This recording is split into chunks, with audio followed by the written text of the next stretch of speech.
Tulong-tulong ang mga tauhan ng Quezon City Urban Search and Rescue para mailabas sa mga sakay ng mga sasakyang nadamay sa karambola sa Commonwealth Avenue, Quezon City.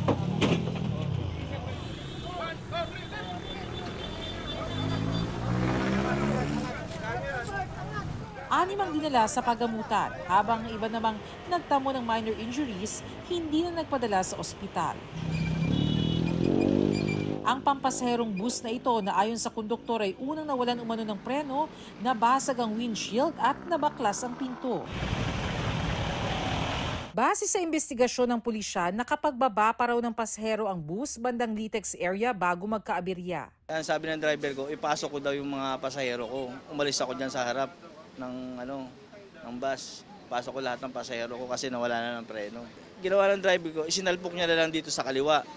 Kasi sobrang daming sasakyan dito sa pamuntang Winston. Na-check po yan, lahat yan, chine-check bago umalis. Dito lang po nagkaroon ng aberya. Hindi bababa sa 9 na sasakyan at motorsiklo ang inararo ng naturang bus, kabilang ang motor jeepney na nagkasira-sira rin at ang UV Express na lumusot pa sa isang tent.